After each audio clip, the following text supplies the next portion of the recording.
Bem-vindos ao programa Fisiochat. O programa Fisiochat é uma parceria do curso de fisioterapia da PUC de São Paulo e da TV PUC. Eu sou o Rodrigo Andrade, sou fisioterapeuta e docente do curso de fisioterapia da PUC de São Paulo. Olá, eu sou a Juliana Schultz, eu sou docente do curso de fisioterapia da PUC de São Paulo. Hoje o nosso tema é um tema polêmico.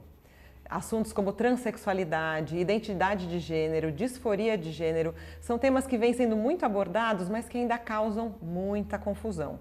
Então, para falar um pouquinho disso com a gente, nós temos aqui a fisioterapeuta Carla Pereira. Bem-vinda, Carla. Obrigada.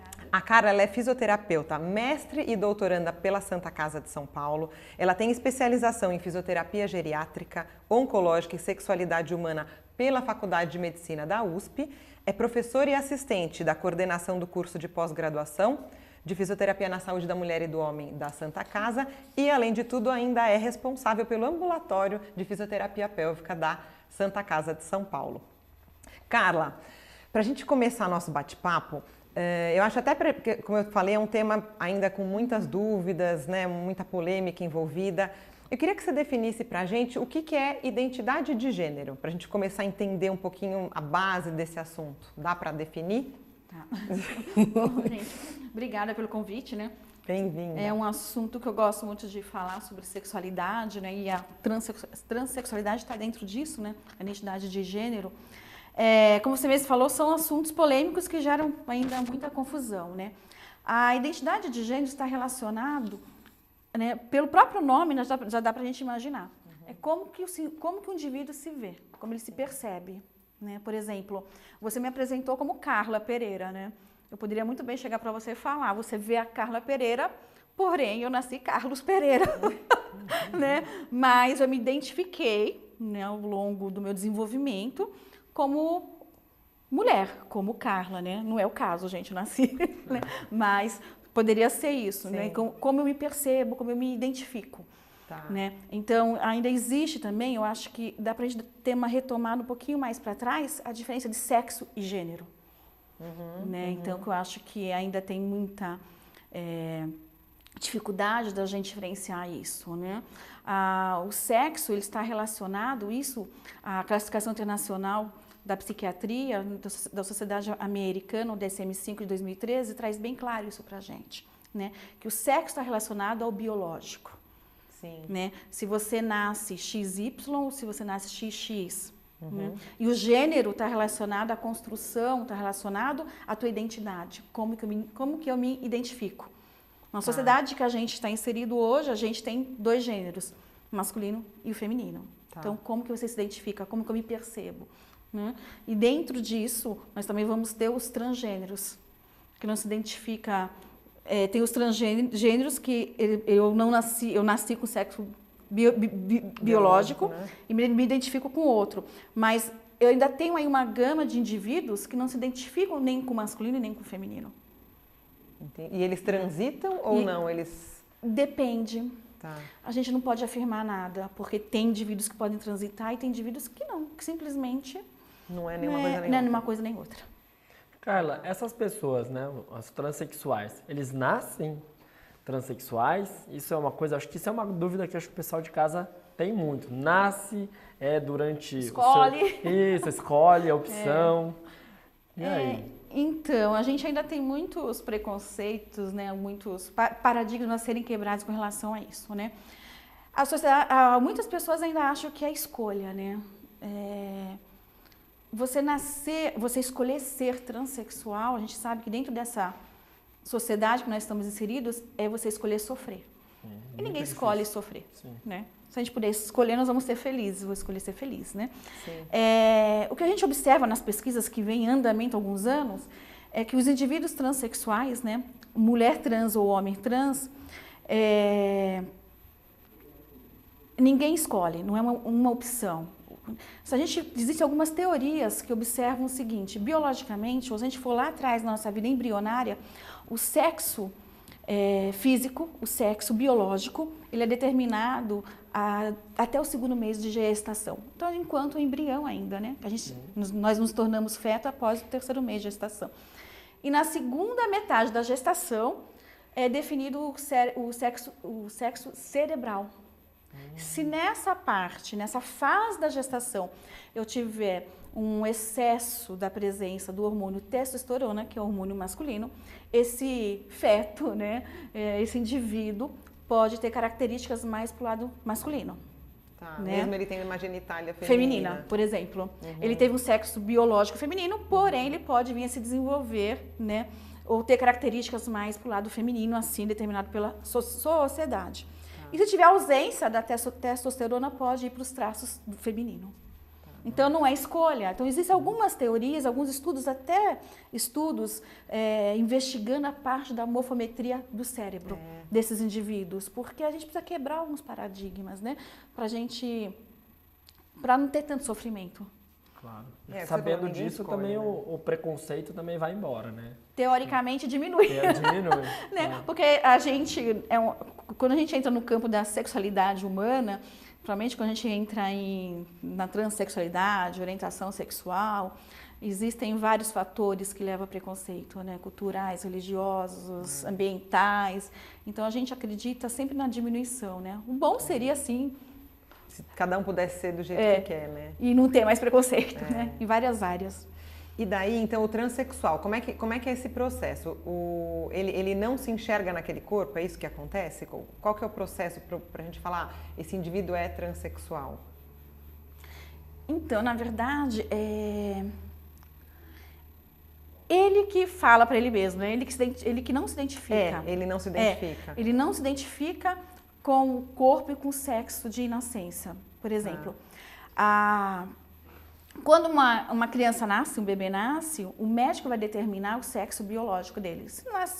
Se ali é observado um pênis, é menino. É menino. Se é observado uma vulva, é uma menina. Desde o ultrassom, né? Desde o ultrassom, hoje em dia, né? Então, hoje em dia não, há mais de 20 anos, né? Então, teoricamente, a sociedade coloca que esse menino vai se desenvolver como um menino, gênero menino, e essa menina como uma menina. Que a sociedade coloca, os pais colocam isso, a sociedade coloca isso. Mas não necessariamente ele vai se identificar com isso, com esse gênero que a sociedade e a família está colocando.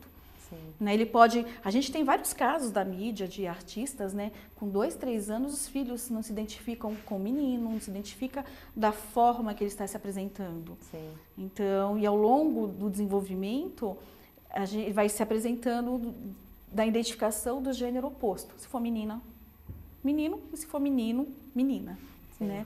Então, eu acho que e a gente tem na sociedade, né, essa coisa de impor, então é aquilo que a gente falou, fez ultrassom, viu que é menina. Tudo rosa. Tudo rosa, então já vai comprar tudo rosa, e daí tem as bonecas, e daí a mãe leva junto para fazer a unha, né? E de repente aquele indivíduo acha que aquele mundo não é dele, né? Imagina o sofrimento, né? E o quanto que essa mãe transfere, né, para o outro. A novela da Globo está passando isso, né? A gente observa, a Ivana, né? O quanto que a mãe dela passou a responsabilidade das coisas que ela acreditava para a filha e espera da filha, né?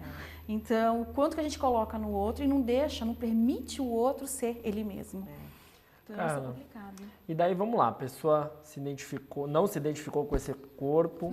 Qual é o caminho? Ela vai ter que fazer um processo cirúrgico para ter essa troca de sexo mesmo? Como é? Não, então, o fato de ser transexual, então vamos lá.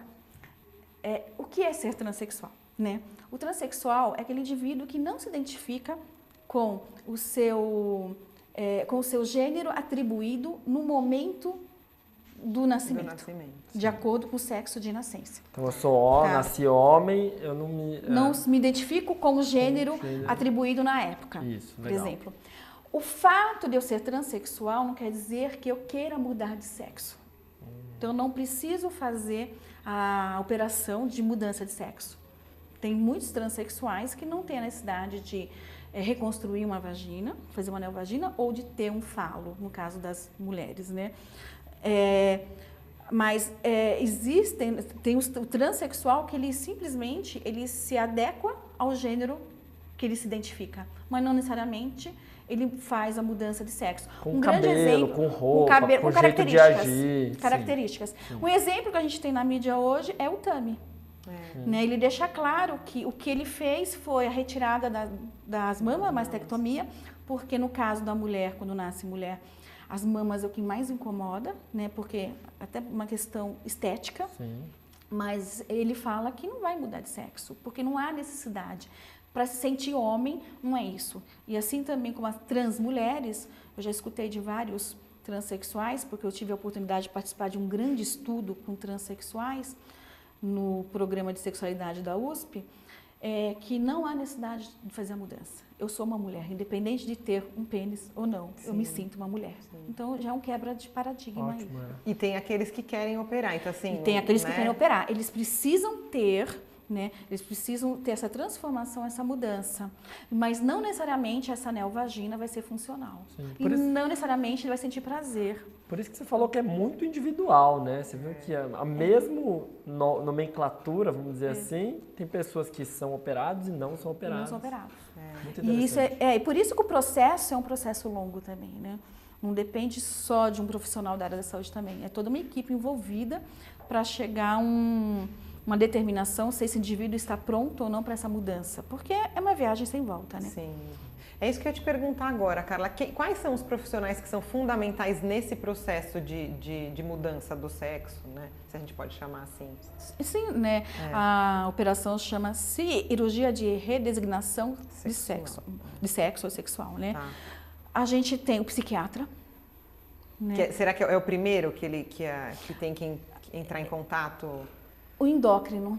Ah, tá. O endócrino, porque infelizmente, como existe muito preconceito na sociedade, os jovens, né, e como eles começam a se identificar muito cedo, isso começa a chegar na vida muito cedo, eles acabam tomando hormônio de uma maneira ilegal, né? E como acesso ao tratamento, como ainda existe muito preconceito, é muito difícil para eles isso. Então, o endócrino é importantíssimo. E quais são os problemas que uma pessoa que não tem esse cuidado, não foi no endócrino, a tomar... Medicamento? Isso, esses medicamentos, esse hormônio, discriminadamente. Então, primeiro, eles podem tomar uma dosagem de hormônio não de acordo. Sim. E ter algumas complicações.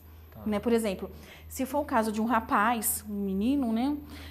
Ele basta ter características femininas, mas existe uma dosagem adequada para cada corpo, para cada biotipo.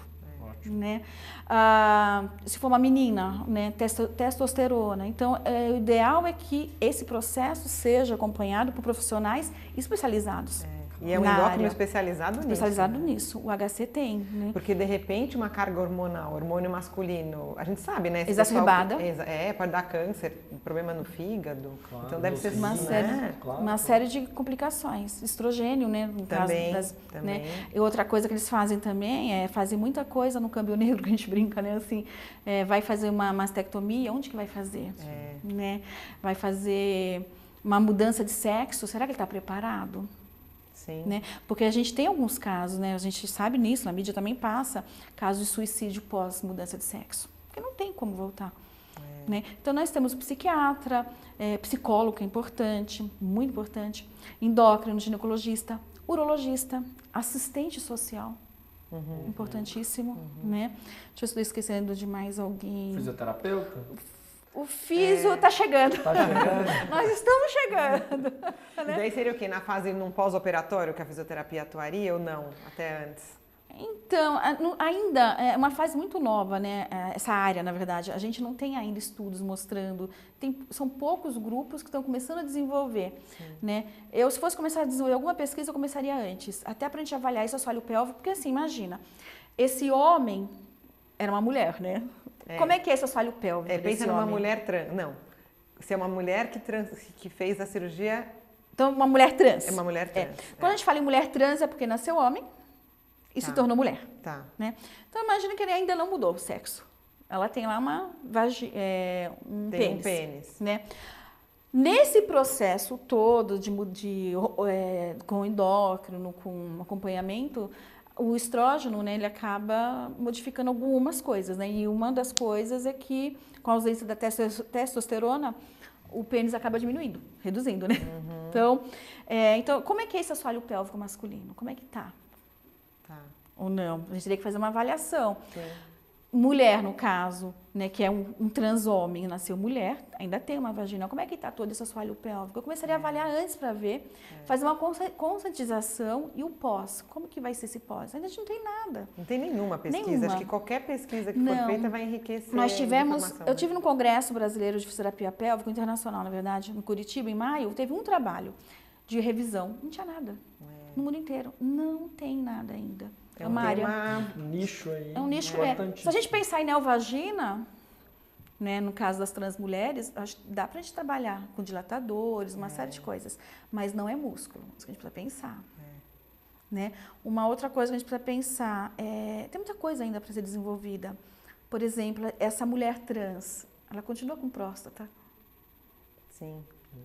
Será que um dia essa próstata pode vir a ter algum problema? São vários Aí vai ser uma mulher trans com... a gente ainda tem muita coisa para...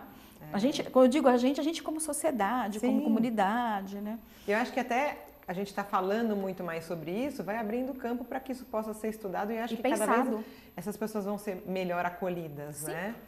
Melhor acolhidas, melhor respeitadas. Sim. Né? Como que você chegou a trabalhar com elas? Acho que foi uma curiosidade aqui. Então, na verdade, eu fui aluna Porque é bem diferente. É isso que a fisioterapeuta que trabalha exclusivamente com esse público é um pouco mais diferente. Na verdade, foi assim. Eu fui aluna da USP, né, da pós-graduação de Sexualidade Humana, da professora Carmita Ábido. É um curso de 2 anos e no decorrer desse curso eu fui convidada para fazer parte do programa de sexualidade do Prosex, que eles não tinham fisioterapeuta, né? E lá eu tive a alegria, né, a satisfação, o presente, né? Foi um presente, né, de fazer parte do projeto do Dr. Giancarlo Spizirri, né, do doutorado dele, que ele estava fazendo com morfometria de cérebros de transexuais e mulheres que se diziam hétero e homens hétero também. Então, eu acabei me envolvendo nesse mundo, né? Quem me abriu as portas foi a professora Carmita e o professor Giancarlo Spizirri. E eu participei do doutorado dele, dessa coleta, da análise. E ele achou diferença, não? Então, vai sair o artigo. Vai sair publicado, aparentemente. Em breve. Não, então, quem quiser, assim, a tese dele já foi publicada, né? O artigo tá para sair. Mas existem coisas bastante bacanas por aí, viu? Assim, o que ele viu, foi bacana. E assim, foi uma experiência muito boa. Né? Mas não tem físio. Não tem, né? É um começo, um caminho. Para nós fisioterapeutas que estão nos assistindo, que gostam dessa área. É um campo, né? É um campo. Super rico. Acho que sim. Você sabe que até você veio, lembra no nosso, a gente teve um encontro, lembra do curso de físio, de fono, e veio uma fono no mesmo dia que você veio falar aqui pra gente, para os nossos alunos, e a questão da voz. E eu não tinha nunca pensado sobre isso, né? Então, principalmente se for um homem que fez a cirurgia de resignação para mulher, eu sempre confundo, então ele é uma mulher trans. É uma mulher trans. É uma mulher trans. Tem a questão da voz, porque a voz masculina é algo muito marcante. Então eles têm que fazer muitas vezes eles fazem, né, fono, para deixar essa voz mais feminina e não de uma. Ela falou que não pode ser uma maneira tão artificial. Anasalada também. Anasalada. Porque mesmo que tomando hormônio, né, dá para você perceber que é uma voz diferente, porque a mulher não tem essa voz anasalada, né? Então acaba. Mas hoje em dia, com tantos trabalhos, cada vez mais são mulheres perfeitas, lindas. Eu tenho amigas. Eu tenho amigas que super femininas. Nossa, né? Até tem algumas coisas que eu até brinco, vou te ensinar como que limpa a boca. Mas assim, gente, maravilhosas. A gente tem que pensar em um indivíduo. Sim. Carla, e o amor, né? Tem relação com tudo isso aí, com orientação sexual, com a identidade de gênero? São termos aí um pouco diferentes. Então, o amor, na verdade, tem a ver com tudo, né? Independente de como eu me identifico, independente de quem eu sou, independente da minha orientação sexual. Porque às vezes eu fico pensando, a pessoa que está lá em casa, lá pensando, assistindo esse programa, às vezes acho que é o preconceito que envolve mais, né? Que às vezes ela gosta de outra pessoa, mas é de outro gênero, tem uma outra identidade, então acho que tudo isso é mais difícil. Sim, é difícil porque a sociedade construiu várias crenças e normas. Tá. Né? quem puder ler ou assistir, aí no caso seria assistir o filme Relatório de Kinsey, que foi um quebra de paradigmas, uma revolução na era sexual na década de 60. Relatório de Kinsey, né? Ele veio para foi um estudo, é científico, veio para quebrar uma série de crenças, né? Então, assim, o amor, na verdade, está acima de tudo, né? Claro. Ele é soberano a tudo e é o que deveria prevalecer. Mas as normas, as crenças, né? As criações do homem, então isso leva a todo esse sofrimento e a esse preconceito. Orientação sexual, gênero, transexual, não tem tudo tem a ver com amor, mas uma coisa ao mesmo tempo não tem a ver com a outra. Por exemplo, o transexual, ele é homossexual?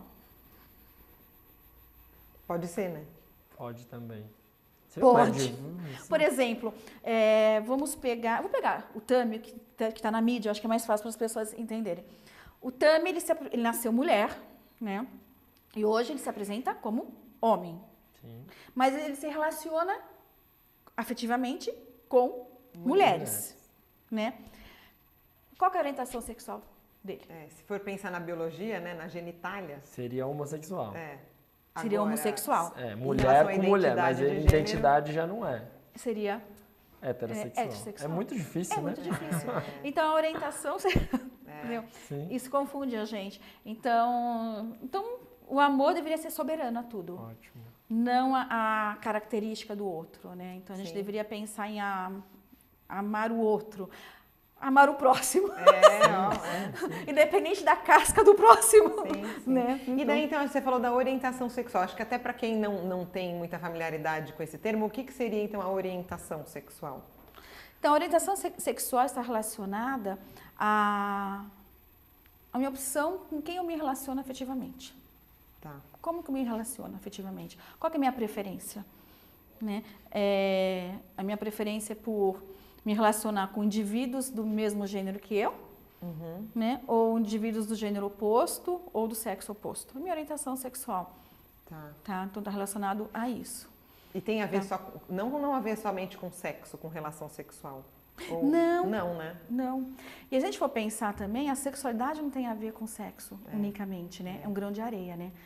A sexualidade tem a ver com a forma que eu me sinto, é uma energia.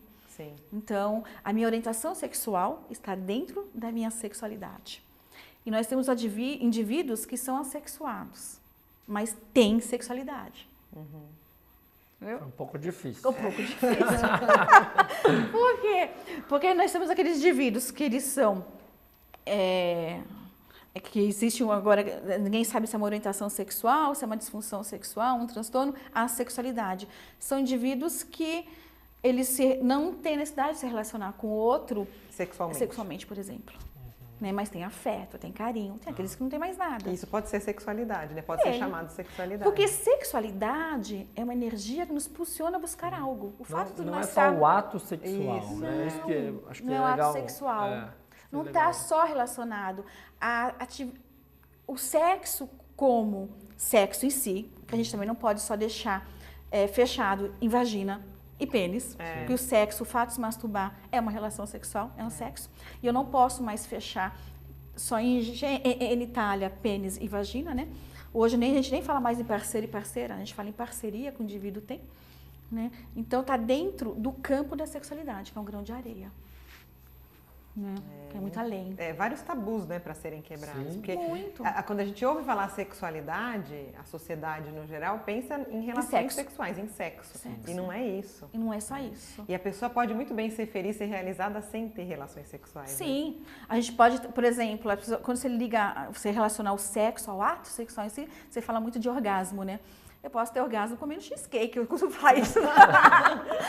Porque que se me dá prazer, nossa, a gente pode ter orgasmo aqui na entrevista. É um prazer, né? Porque o orgasmo é um prazer. É um prazer imenso. Imenso. Então não precisa ser só... É porque a sociedade levou isso para a genitália, levou isso para o sexo, né? Sim. Então, infelizmente, né? Então, a gente precisa quebrar acho que isso. Isso vende também, né? Tem um pouco do que vende, do que não vende. Porque acho que mexe com a curiosidade das pessoas, né? A gente tem muita curiosidade sobre isso. E até porque acho que tem pouca informação. Acho que é daí a importância de você estar aqui mesmo. desmistificando e mostrando que é normal, né? Que as pessoas, cada um tem o seu gênero, a sua identidade e que é o normal dela. A gente costuma assim, uma coisa que eu aprendi muito, né, até com o pessoal da área da pesquisa, o que é normal? Ter tudo, certo? Então, assim, E às vezes o que é normal hoje, daqui a 50 anos está em desuso. Está em desuso, é comum. Então, normal é aquilo que a sociedade impõe pra gente?